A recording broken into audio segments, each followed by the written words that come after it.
Radio Network celebrates its first fabulous 50.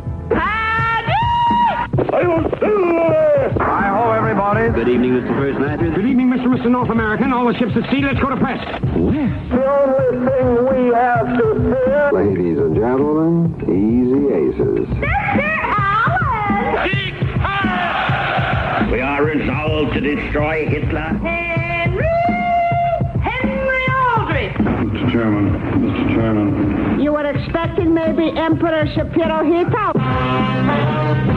Everybody awake! Let the word go forth. Ignition. Liftoff. I have a dream. Hello, Linda. How mortifying. Flow like a butterfly, sting like a bee. Let me make one point clear.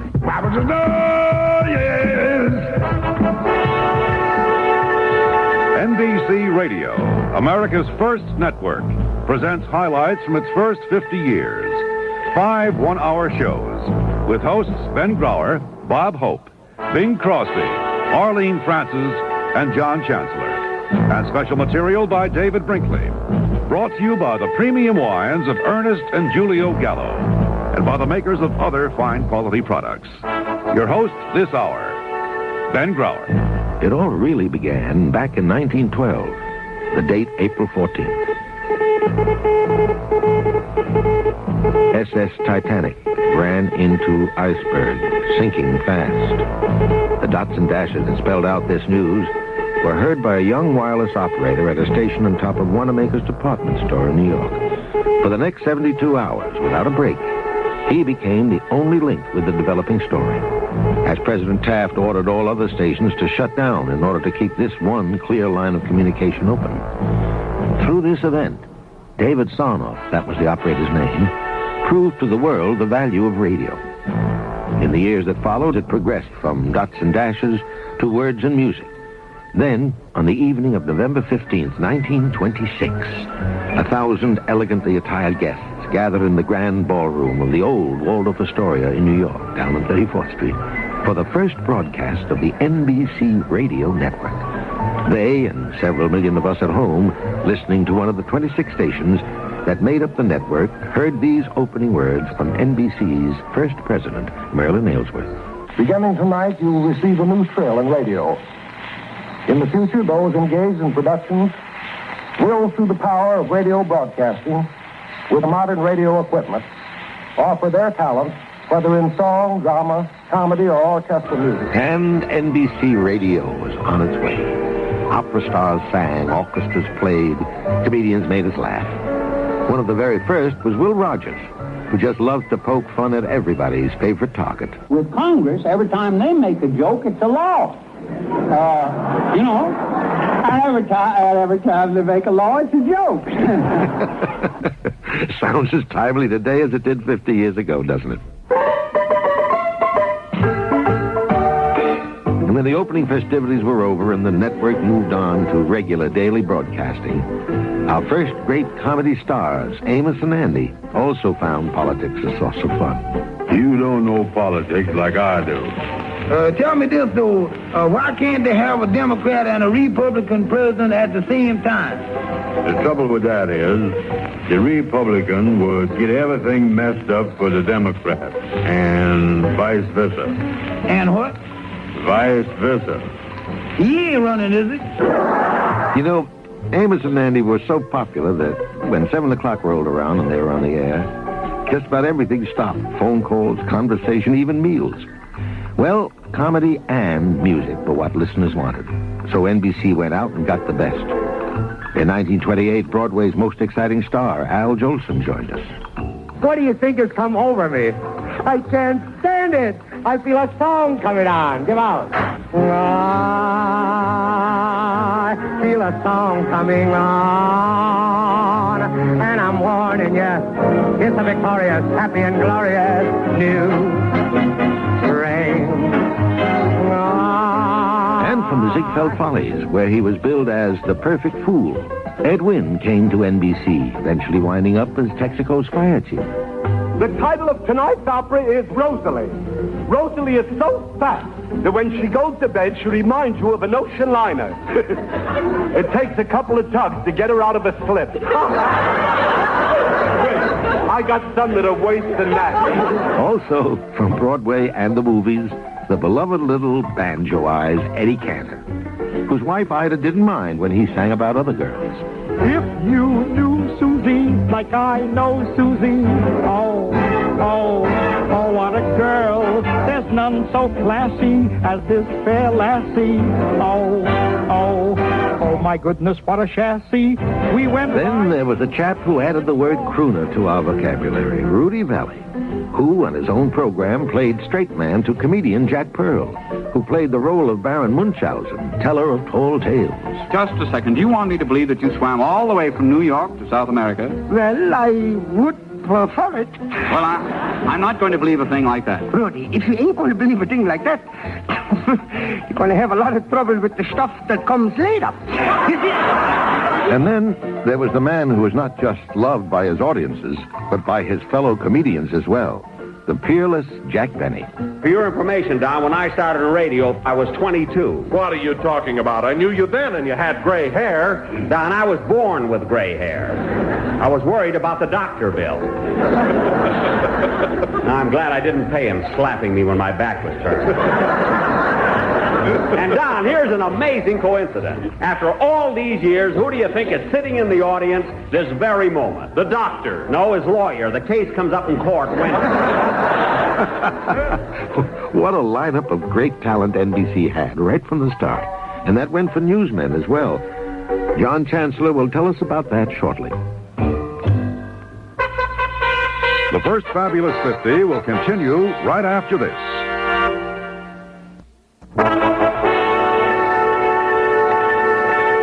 Now back to the First Fabulous 50 with Ben Grauer. You know, from the earliest days, NBC Radio News brought our listeners something newspapers could never provide: immediacy, the story as it happened. And in addition, the actual voices of those involved. I'm happy to have John Chancellor with us to illustrate this. John? Thank you, Ben. The first great example of the concept Ben has just discussed begins on the 20th of May, 1927. The Roaring Twenties, the Jazz Age, 23 Skidoo and OU Kid. Clara Bow was appearing in Rough House Rosie, Lon Chaney and Mr. Wu. The country was thriving, full of hustle and bustle. But at Yankee Stadium that evening, before the heavyweight championship fight between Jack Sharkey and Jim Maloney, 40,000 people stood in silent prayer to wish Godspeed to a young man who, that morning, had started on a flight to immortality. The world waited while monitors reported sightings. Halifax, Nova Scotia, then Belfast, Ireland, Cherbourg, France, and finally, 33 and a half hours later on NBC Radio. This is Lowell Thomas in New York. He made it. Charles A. Lindbergh, Lucky Lindy as they call him, landed at Le Bourget Airport, Paris at 5:24 this afternoon, thus becoming the first person to fly New York to Paris non-stop. Charles Lindbergh, the lone eagle, became the reigning hero of the world. Wild receptions in Paris, London, and when he returned to this country on the U.S. cruiser Memphis, he was greeted by cheering throngs in Washington, D.C. NBC Radio was there in the person of Graham McNamee. And now the National Broadcasting Company and associated radio stations ask you to just listen to the band for a few moments, because particularly this is the first time band music or music has been transmitted from the Atlantic coast to the Pacific coast. This was followed by President Coolidge's speech at the Washington Monument. I bestow the Distinguished Flying Cross as a symbol of appreciation for what he is and what he has done upon Colonel Charles A. Lindbergh. When Coolidge described Lindbergh, it sounded as though his speechwriter had dipped into a thesaurus. Intelligent, industrious, energetic, dependable, purposeful, alert, quick of reaction, serious, deliberate. One attribute the president neglected to include was Lindbergh's sense of humor, which Lindy revealed during a speech at a press club dinner later that day. When I landed at Le Bourget, I landed with the expectancy and the hope of being able to see Europe. And I wasn't in any hurry to get back.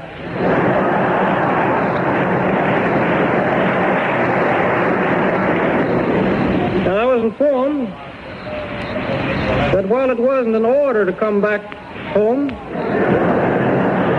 that there'd be a battleship waiting for me next week.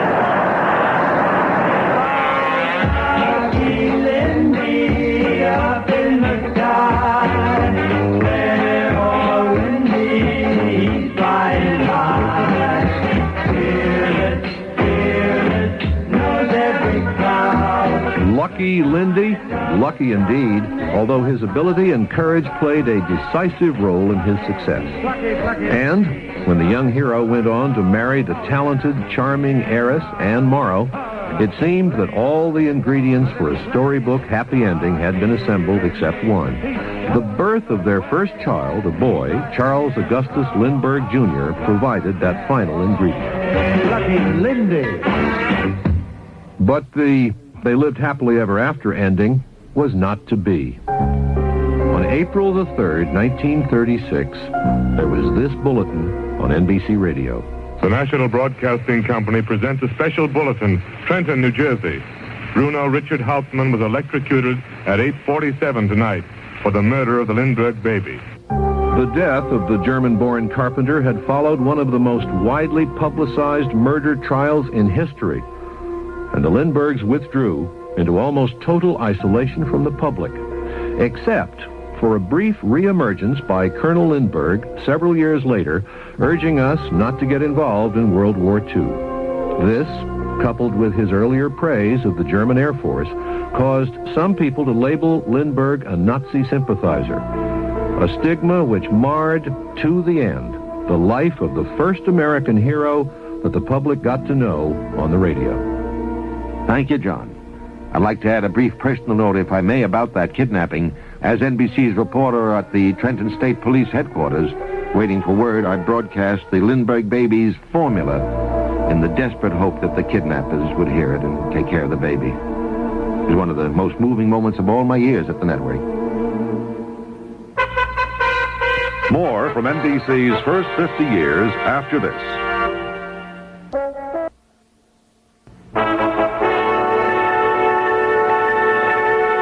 NBC's First Fabulous 50 continues.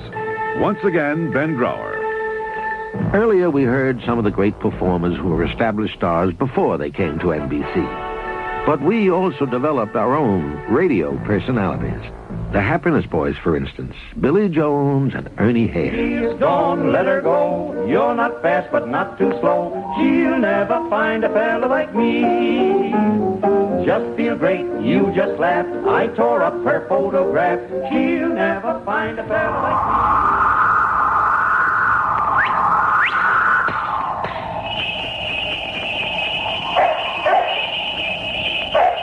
No, it's not Renfrew of the Mounted.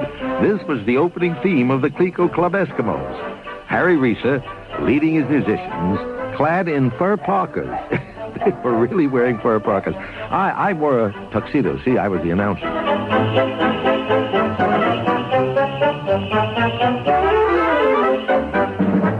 In the comedy department, there were easy aces. That money is in a bank to stay, and he's not... all right. The minute you mention that money, you fly off the coop. I'll fly off the coop when you start talking about our nest egg that we laid away for later on. There's nothing you need that money for now. Oh, well, we could travel and meet new people. I get tired of the same couples all the time. You know how they say, familiarity breeds contempt. Isn't that awful? Would you mind if we don't discuss this anymore? I'd like to finish my paper here. And wherever you lived, coast to coast, you didn't have to pay a personal visit to Manhattan to enjoy its music. NBC provided instant travel. Jump on the Manhattan merry-go-round. We're touring, alluring, the New York sound. Broadway, a heart of the musical show. Be our guest as you rest at your radio. We had music from the big city, and we had comedy about small-town families. One of the most lovable and most witty was Vic and Sade. Here, Vic is playing rummy with his teenage son, Rush. Your sweet face is painted with a happy leer. I apprehend you think you've won the game. I have won the game. Look here. Hey. You fellas done with your rummy? Dry Rot just blundered into an accidental victory. It's always accidental when I win. Better hop into that algebra studying, hadn't you, son? Algebra sure is a rotten topic. Fails to hold an individual's interest. You'll feel an individual's interest where you don't want it if that report card ain't up to snuff this time. Oh. Rush, get your feet down from there. I enjoy the sensation of twisting my spine out of shape. Get 'em down, I said. Twist his spine out of shape. Kids in the 30s weren't very different from kids today, were they? But when it came to music, we had someone with us at NBC then who was unique. As a singer of light classical music, she was supreme. Jessica Dragonette, Queen of Radio. I can see her now, standing center stage in the old cathedral studio at 711 Fifth Avenue. A slight figure, golden-haired, her firm little chin tilted high, and the notes pouring out.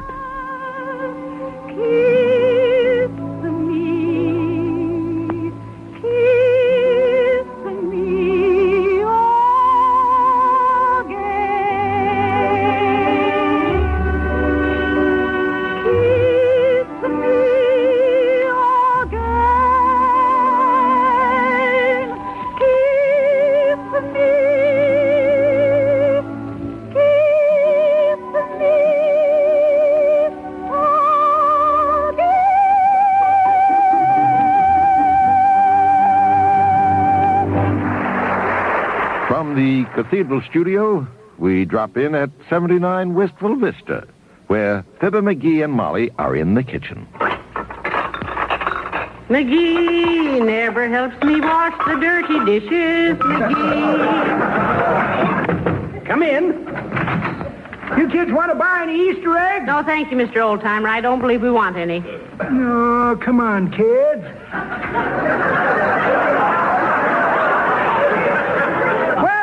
See you later, kid. Sorry I didn't want any Easter eggs. Hey, that's the wrong door, old No, yeah, that's the closet door.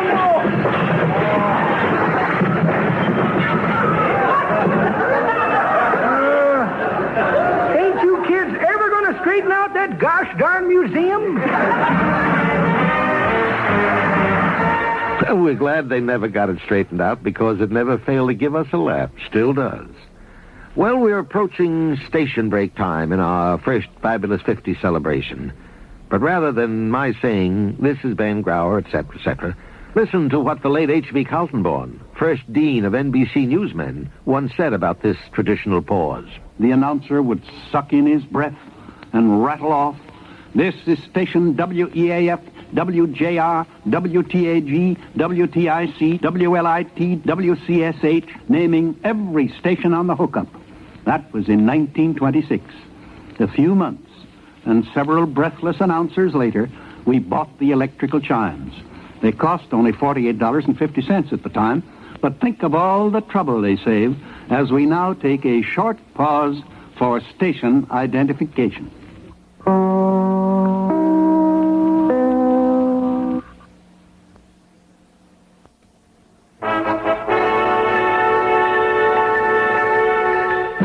NBC continues celebrating its first Fabulous 50.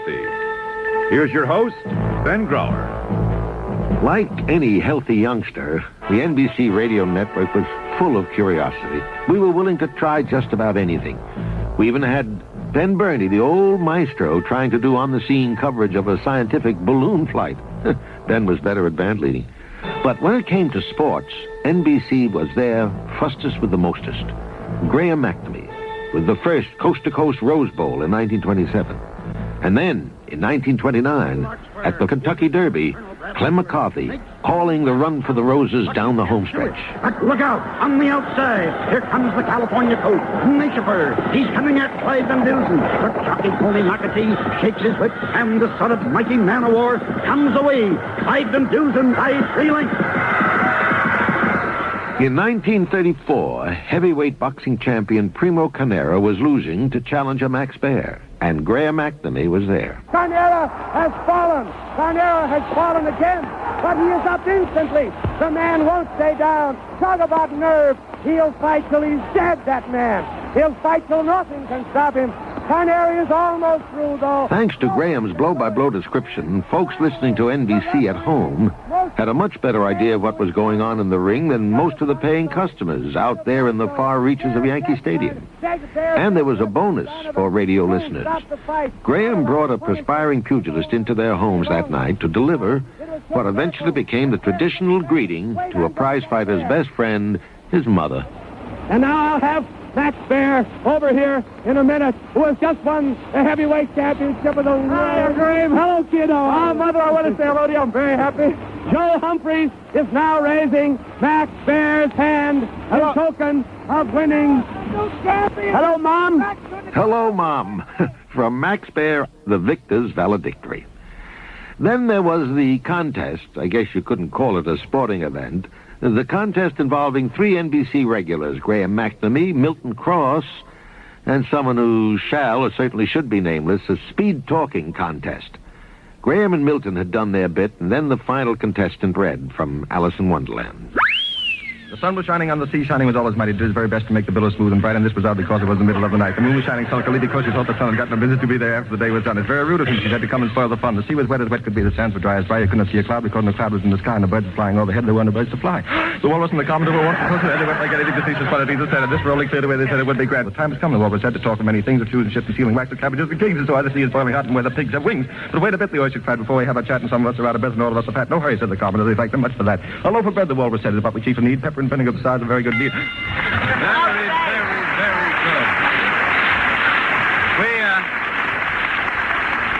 We had to rule Graham McNamee out because he skipped a whole page. Yeah. Milton Cross did 364, and Ben Grauer's up around 437. So, ladies and gentlemen, the winner and champion of these premises, Ben Grauer. Say a few words to the folks back home, Ben. Hello, Mom. Yeah. Oh. Well, it's plain the imprint of Max Baer was still in the tip of my tongue when that event took place. Well, we also covered events that had a heartwarming side to them. The annual return of the swallows to Capistrano was one of them. At the mission of San Juan in California was reporter Buddy Twiss. It seems only fitting that the first greeting to the swallow should come from the little children to whom they bring the most joy and happiness. A traditional song that is sung each year on the day of the arrival of the swallows. Good morning, Mr. Swallow. Good morning, Mr. Swallow. Come from far away. We are glad to... Although it wasn't done for that reason, the broadcast did help save the mission, which was on the verge of closing for lack of funds, as listeners sent in contributions, voluntary contributions. In 1936, NBC News took to the air in more ways than one. We sent reporter Jack Fraser in a plane to cover the arrival of the Queen Mary on its maiden voyage. Coming up now on the starboard side of the ship. As they wave it, we pass by to the starboard. We dip our wings as we pass by now. We're just passing the front funnel. And there are the brown... But radio didn't just confine itself to fun and games. When the great floods of the middle 30s swept across the Ohio and Mississippi River valleys, our NBC affiliates there didn't just report the disaster, but they took an active part in the rescue work. Among them, WLW in Cincinnati, WAVE in Louisville, and in Memphis, Tennessee, station WMC did its share. To the residents of Ashport, Tennessee and vicinity, Potter Dredge Boat is now at Ashport and will take refugees picked up at Gold Dust and inhabitants of Ashport to Ashport Bluff tomorrow. Anyone wanting to get out, come to Jap Henderson's store at Ashport tonight or as early as possible. We repeat a message that we gave... From that day to this, through flood, tornado, hurricane, earthquake, whenever help has been needed, radio has been there. More of NBC's First Fabulous 50 after this.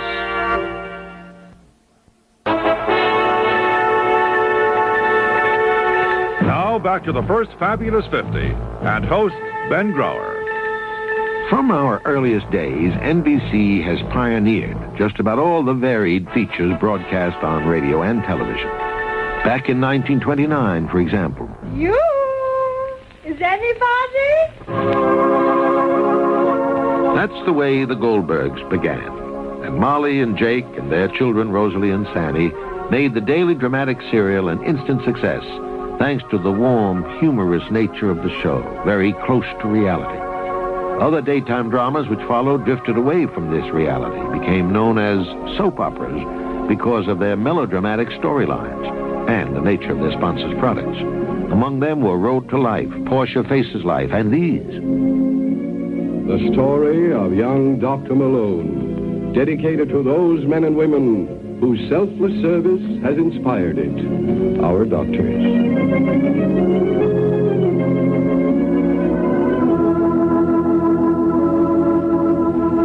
And now, Stella Dallas, a continuation on the air of the true-to-life story of mother love and sacrifice, in which Stella Dallas saw her beloved daughter Laurel marry into wealth and society, and realizing the difference in their social worlds, went out of Laurel's life. One man's family is dedicated to the mothers and fathers of the younger generation and to their bewildering offspring. Tonight we present Chapter 7, Book 43, entitled The Man Who Lay With His Face in the Leaves. They weren't kidding. That was really the title of the episode. So it's easy to see why soap operas became a natural subject for satire. And no one ever did a better job of it than the great comedy team who were with us at NBC for years, Bob and Ray. And now, Tanglefoot, the greatest name in flypaper, brings you another episode of One Fella's Family. Today's episode, entitled Paint Up, Clean Up, is taken from Book 22, Chapter XXIV, pages 15, 16, 17, and 2 sentences from the middle of page 18. It's shortly after 9 in the morning as we look in on the Butcher family. We find Father Butcher standing. Felly, have you seen my purple paint? And Mother Butcher standing just inside the door, and she answers, What? And then Father Butcher. I said, Felly, have you seen my Will you be purple... quiet, announcer, and let us do it now, please? Yes. Oh, I'm sorry. I'm just trying to be helpful. What were you saying, fool announcer? Then he said, then she says, and then he says. It's perfectly obvious. We know what we're saying, thank you. We were here for more rehearsals than you were. I do add I didn't more have words to be here to your... for all rehearsals, you know. Well, you should see the end of the I just do the commercials and I introduce the show. And I don't think that it's in the contract that I have to take any guff from either one of you two. Felly. Well, let us do the program, and then we'll talk about it later. Now. What were you saying now, Father? Yes, I've lost my place here now. Fool I announcer. think you said something first. Well, you were looking for paint. Felly, have you seen my purple paint? What do you want with purple paint? Huh? He wants to paint the garage with it. She knows what I want to do, and it's in her next be quiet? Well, Now then. I'm not in the mood, Fanny. For what? To do this confounded script. Well, you're on the air. You can't just say you're not in the mood. You better can it, folks. Time's run out. Oh, am I going to burn? Will Father Butcher ever feel like finishing the episode? Will Fanny finally bop the announcer? Wish we could say, tune in tomorrow and find out, but it's all part of the past now. However, do stay tuned for David Brinkley. More of NBC Radio's anniversary celebration shortly. We're here.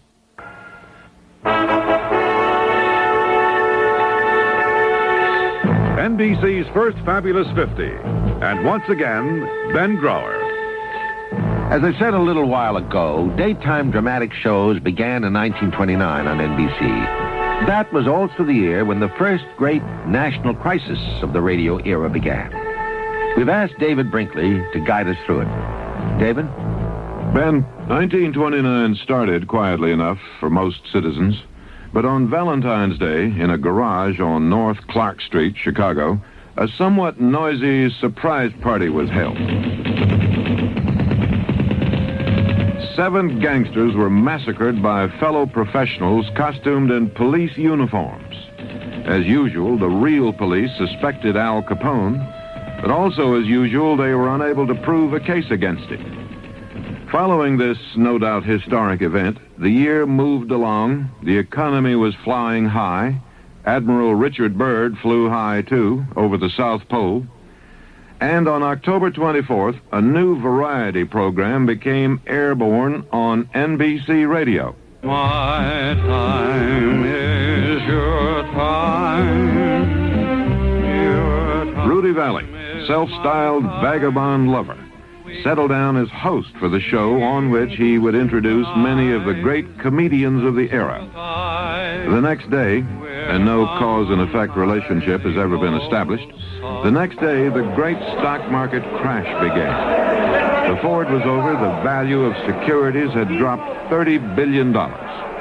Some stockbrokers, ruined by the crash, followed the descent of their fortunes by leaping from the upper floors of tall buildings, furnishing material for a somewhat macabre joke by the usually lovable Eddie Cantor. Nowadays, when a man walks into a hotel and requests a room on the 19th floor, the clerk asks him, for sleeping or jumping? Keep your sunny side up, up, hide the side that gets blue.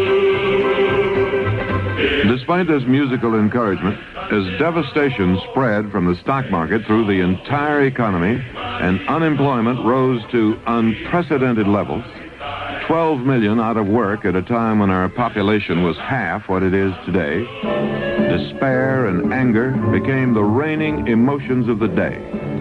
Drastic solutions were called for. Herbert Hoover, the man who had become president in 1928 with his chicken in every pot, 2 cars in every garage slogan, defined the major issue as he sought re-election in 1932. This campaign is more than a contest between 2 men. It is more than a contest between 2 parties. It is a contest between 2 philosophies of government. Mr. Hoover's philosophy lost, and on March 4th, 1933, the new president, Franklin Delano Roosevelt, began an explanation of his philosophy with a phrase that became as famous as some of Shakespeare's. First of all, let me assert my firm belief that the only thing we have to fear is fear itself. A day later, Roosevelt again made use of network radio for the first of his fireside chats. I want to tell you what has been done in the last few days, why it was done, and what the next steps are going to be. The bank holiday, while resulting in many cases in great inconvenience, is affording... The bank holiday was the first of many dramatic moves Roosevelt made. There was also the Agricultural Adjustment Act, then the Civilian Conservation Corps, and other programs. All became better known by their initials, but not necessarily better loved by FDR's enemies, not the least vocal of whom was Louisiana's flamboyant Senator Huey Long, who referred to himself as the Kingfish, after the character in Amos and Andy, who was head of the Mystic Knights of the Seas. Now it is with the PWAs, the GWAs, the NRAs, the AAAs, JUGs, and the GINs. There is starvation, there is homelessness, there is misery on every hand and corner. But mind you, in the meantime, Mr. Roosevelt has had his way. There's one man that can't blame anything on anybody but himself, and that's Mr. Franklin Delano Roosevelt. Despite Senator Long's skillful attack, President, as he put it, Franklin Delano Roosevelt, persisted. And by the 1936 convention, a song which had had the misfortune of being written in 1929, the year of the crash, now seemed to have a measure of validity. Happy days are here again. But were they? Wir haben das Recht, das deutsche Haupt nun wieder mit Stolz erhoben tragen zu dürfen. Wir alle aber haben die Pflicht, es nie wieder unter einen fremden Willen zu beugen. Dies sei unser Gelöbnis, so wahr uns Gott helfe. Sieg heil! Sieg heil! Sieg heil!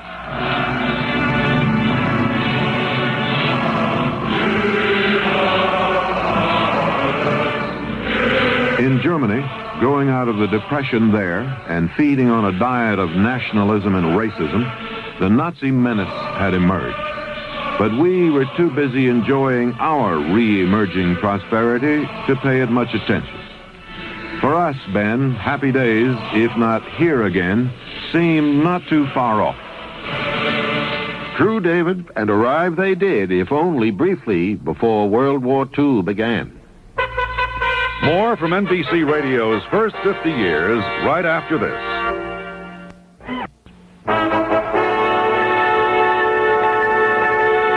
Here's Ben Grauer again with more of NBC's first fabulous 50. As we weathered those Depression years, we saw new programs added almost every month to the NBC roster. Broadcasts from the Metropolitan Opera, religious programs, a new type of show called panel shows. And we heard new superstars in the making.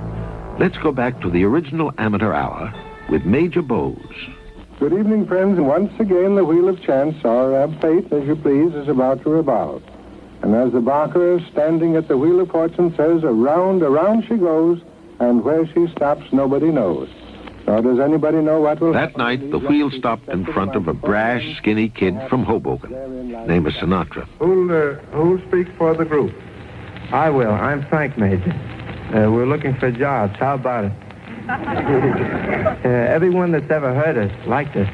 We think we're pretty good. And we play real swing music, too. Real modern swing music, ultra-modern music. What's your tune? The Curse of an Aching Heart. Curse of an Aching Heart. You made me what I am today. I hope you're satisfied. You drag me down and down until the soul within me dies. Even way back then, he did it his way. And he finally got his own show on NBC. And on October 26, 1935, Wallace Beery, gruff, tough, and lovable movie star, was host to a 12-year-old girl on another NBC variety show. Now, what do you want to do when you grow up to be a great big girl, huh? I want to be a singer, Mr. Berry. And I'd like to act, too. Well, you'll do it. Don't worry. Now, go right to it, and if you need me, I'll be standing right there. You hear? Broadway, street of a million lights. Broadway, street of a million sighs. Broadway, street of a million nights. Nights of pain and fear and sorrow. Nights that promise gay tomorrows. But up or down or sad or gay, there's something in this whole Broadway that makes you tingle in and out, that makes you get right up and shout. Gotta dance, gotta dance. Broadway rhythm, it's got me. Everybody dance. Broadway rhythm, it's got me. Everybody dance. Out on the gay white way in each merry cafe, orchestras play, taking your breath away. With a Broadway rhythm, it's got me. Everybody sing what it is today. And what that do, what that do, bossy pursue, going to town, yeah, everybody dance. Judy Garland, 12 years old, showing then all the skill that made her one of the greatest entertainers of our age. Well, that's a tough act to follow, but there are a couple of fellas who can manage it, both of them hosting their own shows for many years here on NBC. First, I'd like to hear you sing. Okay. When the blue of the night meets the gold of the day, someone waits for me. Well, what do you think, Mr. Hope? Let me see your feet. My feet? Why? Yeah, with that voice, you'll make a wonderful grape crusher. The prospective grape crusher was Bing Crosby, of course. And the cheerfully caustic comments came from Bob Hope. Bob will be your host for the second hour of our anniversary celebration next week. More comedy then, more music, and the real-life drama of a world at war, as well as other memorable sounds from our second decade. Well, this is where I get off. Just reviewing these fabulous years with you has really been a pleasure. I hope you've enjoyed it as much as I. This is Ben Grauer. You have been listening to the first Fabulous 50, produced by the NBC Radio Network and NBC News.